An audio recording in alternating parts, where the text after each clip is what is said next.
के समय में पता नहीं कितने काम को छोड़ के आप यहाँ आए हैं, आपको भी मेरे ख्याल में काम रहता है। जब भी हम इकट्ठे हों तो जरूर समाज और राष्ट्र के बारे में चर्चा करना हक और धर्म है हमारा और आपका भी। आज साउथ में जाओ, कन्याकुमारी चाहे हिमालय जाओ, बीकानेर जाओ चाहे बंगाल जाओ, एक ही बात सुनने को मिलेगी पूरे राष्ट्र में कि कांग्रेस ने देश को बर्बाद कर दिया, तबाह कर दिया, कुछ नहीं बचा। और मैं इसके पुख्ता उदाहरण आपके समक्ष पेश कर दूंगा।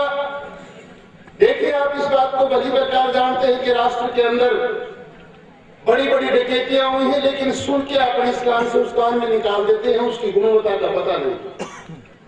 1,76,000 करोड़ रुपए की एक डकैती हुई, 60,000 करोड़ रुपए की एक डकैती हुई, 2,36,000 करोड़ रुपए हो जाते हैं। 2,36,000 करोड़ रुपए किसको कहते हैं? पिछले साल जब ये चोरी हुई तो सोने का भाव 20 लाख रुपए किलो था, 20 लाख रुपए का किलो था। 1 करोड़ में 5 किलो, 10 करोड़ में 50 किलो, 100 करोड़ में 500 किलो, 1,000 करोड़ में 5,000 किलो सोना आता है। 2,36,000 करोड़ रुपए में इतना सोना आता है कि टोंक, सवाई माधोपुर और जयपुर जिले की प्रत्येक सड़क पर आधा इंच मोटी सोने की परत चढ़ाई जा सकती है। दुर्भाग्य इस बात का है, हमारे बीच में हमारे सीआई साहब बैठे हैं, बहुत भले आदमी है, मेरे ख्याल में आप सब नौजवान इस बात को जानते हुए ये जब भी चोर को पकड़ते हैं तो चोर से सबसे पहले चोरी का माल बरामद करते हैं। चोरी का माल बरामद करके फिर उसको जेल में डालते हैं। लेकिन 2,36,000 करोड़ जैसी चोरी इस राष्ट्र में होने के उपरांत 1 रुपया बरामद करने की आवश्यकता नहीं समझी और कौनी मोजी सोजीर ये 2-4 डाल दिए जेल में, राजा कर दिया काम। जमानत भी हो गई और जमानत तो पहले ही तय थी उनकी।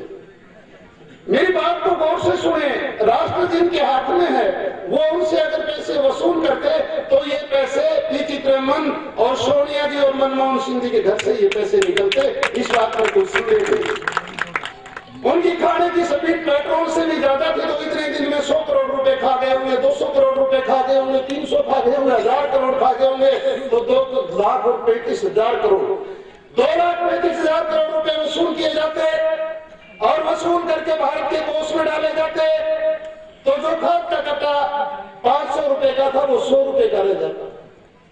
लेकिन इन जमातों को पता था, और मेरे ख्याल में यहाँ बैठा हुआ कोई फैक्ट्री वालों का भी नहीं है, खेतों वाले हैं, सब मजदूर और किसान यहाँ हैं। पता नहीं इनको कि पूरे भारत का किसान फसल बीतेगा, उसे खाद की आवश्यकता पड़ेगी, डीजल की आवश्यकता पड़ेगी, बिजली की आवश्यकता पड़ेगी। 500 रुपए का खाद का कट्टा सीधा 1,000 रुपए का कर दिया। कोई परमाणु बम नहीं पड़ा था इस देश के ऊपर, कोई बहुत बड़ी महामारी नहीं आ गई थी, भूकंप या बाढ़ नहीं आ गए थे, शांति से देश चल रहा था। लेकिन पता था ये डकैती प्रत्येक किसान और मजदूर की जेब पर डाली गई। भले आपके 5,000 रुपए की जो खाता थी वो 10,000 में आ गई, आपको 5,000 रुपए बहुत बड़े नहीं लगते, लेकिन समस्त भारत के किसान के घर से 5,000 रुपए निकलने का मतलब क्या है? उस खजाने को तुम फिर भर लिया गया और उसमें फिर लूट जारी चालू हो जाएगी।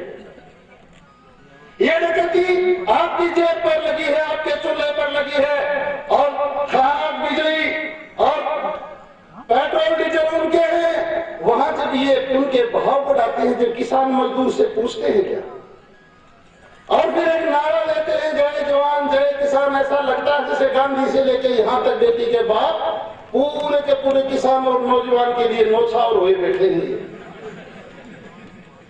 बेरोजगारी खत्म करी, पूरे राज्य के अंदर 300 पटवारियों की भर्ती करी और करीब 8-10 लाख बच्चों ने एग्जाम दिया। एक पेपर पर 500 रुपए लिए गए।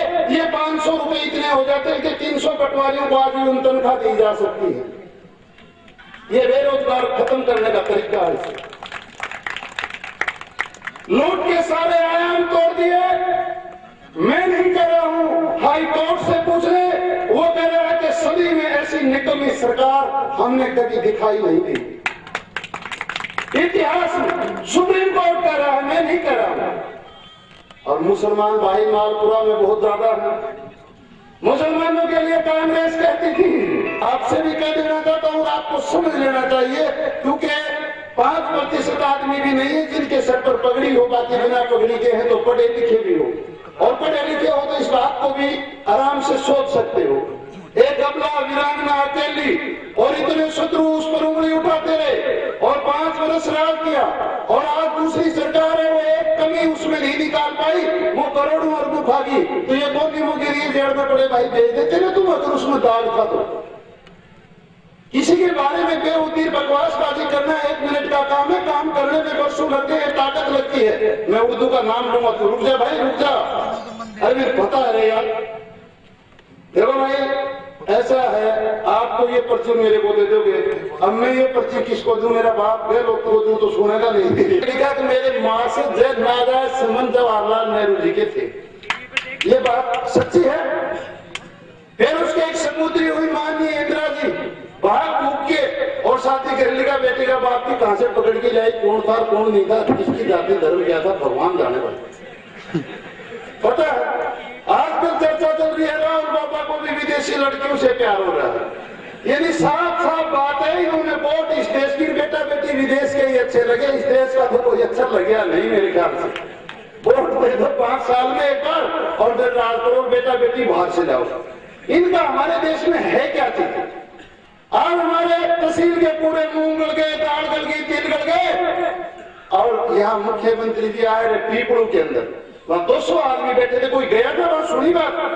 मुख्यमंत्री आए, 200 आदमी, बढ़िया राजनेता के घर 1000-2000 आदमी खाना खाते हैं दिन में, चाहे पीते हैं, 200 आदमी पीपड़ू में बैठे, और इतनी बड़ी झूठ बोल के यहाँ गया कि फसलों का सर्वे करवा दे और मैं प्रत्येक फसल का मुआवजा दूंगा। ये पत्रकार मोदी भी बैठे, एक बार में आई थी भाई गहलोत साहब का, कितने बजे आया रहा मेरे पास फोन, कितने बजे आया?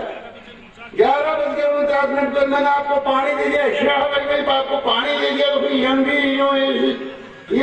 हनुमान शरण सिंह क्यों करता है? मेरा बाप पानी हमारा ही तो है। केकड़ी भीलवाड़ा अजमेर से पानी पी रहे हैं, और गहलोत ही देख लो ना साहब, इसके पिताजी के 3 धर्म पत्नी थी भाई, तीसरी धर्म पत्नी से शादी करते ही पिताजी शांत हो गया। में तो दे दो तो मजा ही आ जाए, देते नहीं है मुकेश जी, मनोज जी। तीसरी धर्म पत्नी को इसका बेटा पत्नी बना के रख रखा है। कंवर सिंह रामेश्वर दादी से जोधपुर का मेयर है, और गहलोत साहब सीएम में दोनों का टेस्ट डीएनए करवा लो, एक बाप की औलाद नहीं है तो रणवीर जहर खा लेगा, मेरी भगवान ने। हालांकि इंग्लिश की कहावत है, करेक्टर लॉस्ट एवरीथिंग लॉस्ट, चरित्र जिसके पास नहीं उसके पास कुछ है ही नहीं। अरे ये तो है, और पिताजी को भी जादूगर बताते हैं। यहाँ पर भाषण दिए, चुनाव से पहले उन भाषणों को देख के आप इसे मुख्यमंत्री नहीं डाकू समझ सकते हो। 7 धमकी दी के 4 तारीख को वोट डलेंगी, 8 तारीख को पेटियां खुलेंगी, 9 तारीख को मैं रणवीर को बता दूंगा कि सरकार क्या होती है। बैंगन बता दिया भाई मेरे को, मैं बताऊंगा उसको बता दो, मेरे को क्या बताऊंगा? मुख्यमंत्री इस बयान पर सस्पेंड किया जा सकता है, और ये बयान इस तरह आदमियों को डराने के लिए मुख्यमंत्री बनेगा क्या? ध्यान रखना, भयभीत व्यक्ति सदैव दूसरों को अपने निर्णय, अपने विवेक और विद्या और ज्ञान से लेंगे, क्योंकि सारे नौजवान हैं। और जो भी क्रिकेट का प्रोग्राम आपको विधिवत पता चल गया होगा, इसका फाइनल एक छोटी सी बताऊं, बाकी तो सारी अपनी टीमें हैं भाई। पूरे टोंक जिला के बच्चे फार्म हुआ, हमारे जयपुर में छात्रावास है सिर्फ टोंक जिले का, एक टीम वो इन बच्चों ने बनाई है, वही है ना, एक टीम वो हिस्सा लेगी, वो है सब टोंक जिले के। अपनी तहसीलों में से 2-2 टीम छांट लेना, उसके बाद वो टीम आपसे जाओगे जिससे भिड़ती रहेगी। जो भी वो बच्चे हैं पढ़ने वाले, उन्होंने कह दिया जो भी बच्चा जयपुर के अंदर टोंक जिले का पढ़ता हो वो मेरे पास आ जाए, रहने की पर्याप्त जगह है, वहां पर करीब 100 लड़के हैं, 200-300 रह सकते हैं, 2-3 मकान लेके भी रख रखे हैं, 2-3 हजार रुपए में कमरा मिलता है शहर में, और गैरेज में देंगे, ठोकर मारेंगे, ऐसे रखते हैं गाँव वालों को जैसे बेटी का बात कुत्ता हो कोई, तो वहां पर सिर उठा के दियोगे, आराम से रहोगे। जितने भी बच्चे आपके रिश्तेदार हैं, कोई भाई बंधु है, पढ़ने वाले हैं, तो वो वहां आ जाएंगे। आप अभी बहुत बड़े हमारे नेता हैं और बहुत बड़े व्यक्तित्व के धनी हैं, और 5 बार आप विधायक के अलावा मंत्री रहे हैं। और भाइयों बड़ी बात यह है, राजेंद्र जी राठौड़ जहां से मंत्री बन के आते हैं, एमएलए बन के आते हैं, वहां पर 80% जाट हैं। वो जाट वोट देके जिताते हैं, तो निस्संदेह ही 5 बार जीतने का क्या मतलब होता है? 18 आदमी एक बार जीत जाएगा, फिर तो काट की हंडी दोबारा नहीं चलती, फिर क्यों जिताते हैं? और यहाँ भी हमारे भी ठाकुर साहब बैठे, छोटू सिंह बैठे, राजपूत समाज जितनी है, राजू ने खड़ा होना, पहला बूथ तू संभाल रहा था पार्ली के अंदर, तो आखिरी बूथ दापुर तुमाम जीतू बना संभाल रहा था। जितने भी राजपूत समाज के व्यक्ति हैं, उनमें से 3 आदमी छोड़ के पूर्ण मेरा साथ दिया था। 3 में से 2 भी बासु का छोटा बड़ा बना। ये बात हुई थी भाई, मैं एक बीजेपी में और एक कांग्रेस में 2 वोट डालवा दो, फिर बाकी ताकि है। और भाइयों, आप इन जातियों को मार दोगे तो अमर हो जाओगे। मैं 3 महीने पहले अमेरिका में था, वहां पर तो यही बात चल रही थी कि भारत की दुर्दशा का मुख्य कारण क्या है। तो बताया गया भारत में मरे हुए को तो पूछते हैं, जीवित आपस में लड़ते हैं, दुर्दशा ही होगी। भारत का विनाश करने के लिए कौन से अस्त्र शस्त्र की जरूरत है? तो इसका उत्तर था कि भारत में कोई अस्त्र शस्त्र मत ले जाओ, इतनी जाति धर्म बढ़ा रखे, खुद ही लड़के विनाश कर लेंगे अपना। हमारी जाति और धर्म मालिक को याद करने के लिए, और जातियां बहन बेटी बनाने के लिए हैं। हम सब किसान वर्ग के हैं, किसान हैं। किसान की बात हो जब एक हो जाया करो और बाकी अपने काम करते